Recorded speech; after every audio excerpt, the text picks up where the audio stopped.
আসসালামু আলাইকুম। এসএসসি একাডেমিতে সবাইকে স্বাগত জানাই। আজ আমরা পদার্থবিজ্ঞানের একটি গুরুত্বপূর্ণ অধ্যায় আলোর প্রতিফলন এটা সম্পর্কে জানব।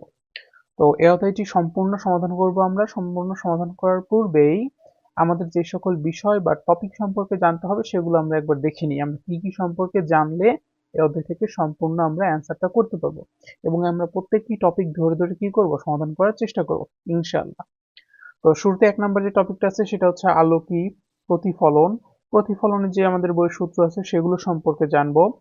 দর্পণ সম্পর্কে জানবো, গোলীয় দর্পণ সম্পর্কে জানবো।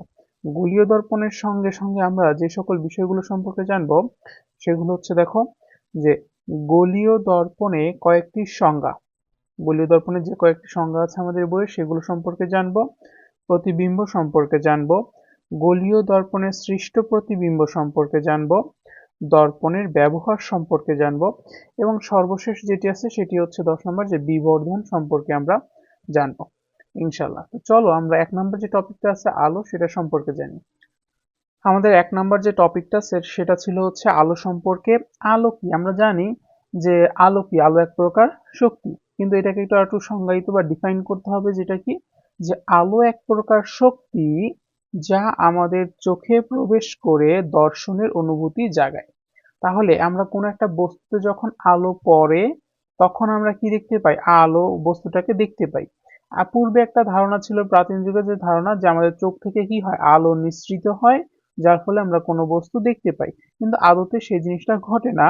কি হয় যে এখানে ধরো কোনো একটা লাইট, এখান থেকে একটা আলো আসলো, আসার ফলে এই বস্তুটাকে সে কি করে উজ্জ্বল করে বা দেখতে সাহায্য করে, এরকম পরিবেশ সৃষ্টি করে এবং এখান থেকে আলো আমাদের চোখে ফেরত আসে। তো আমরা বস্তু দেখি কিভাবে, একটা আলোক উৎস থেকে আলো কোনো বস্তুতে পড়ে এবং পড়ার পর সেই বস্তু থেকে আলো প্রতিফলিত হয়ে আমাদের চোখে পড়ে। এভাবে আমরা কি দেখতে পাই, বস্তুটিকে দেখতে পাই।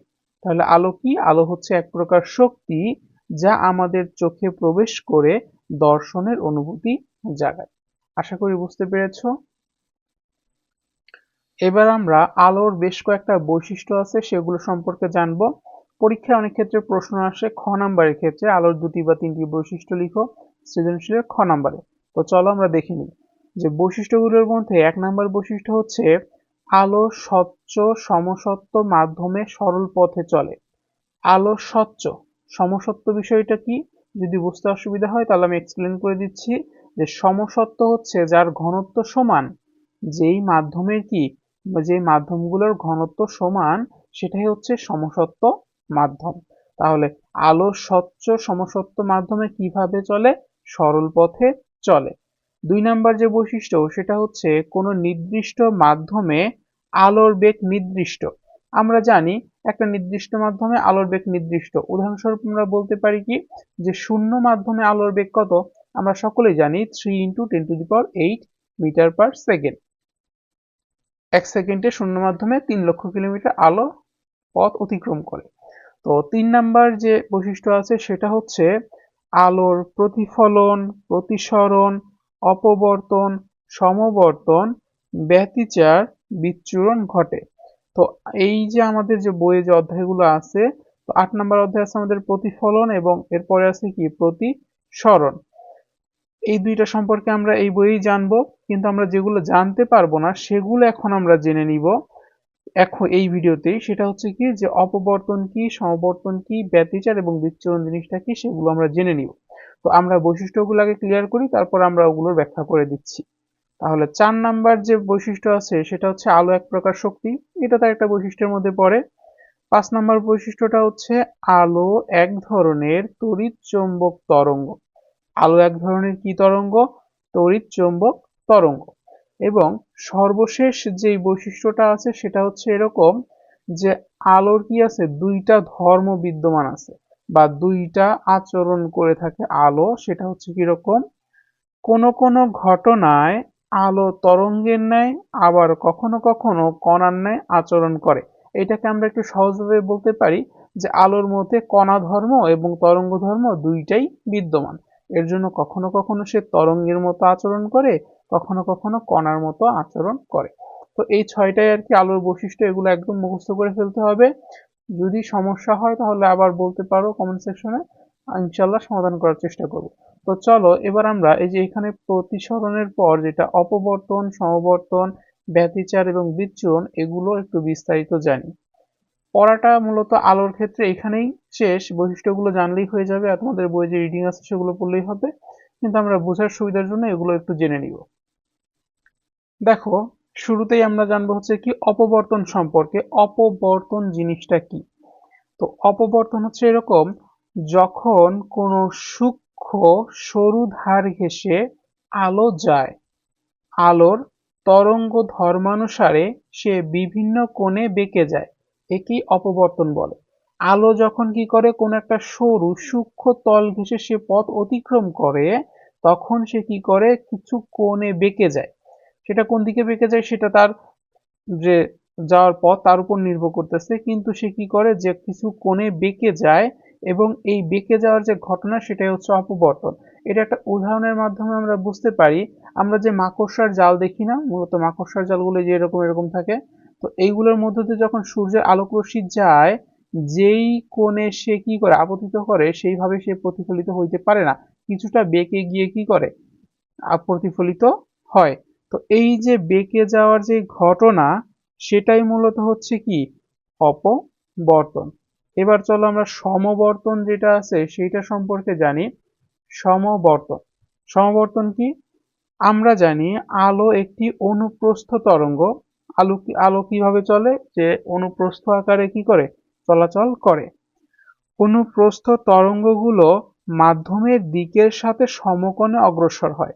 অনুপ্রস্থ যেই তরঙ্গগুলো আছে সেগুলো একটা ধর্ম বা বৈশিষ্ট্য হচ্ছে এরকম, যে তরঙ্গগুলো যেদিকে যাবে মাধ্যমের দিক তার সাথে কি করবে 90 ডিগ্রি কোণ উৎপন্ন করবে।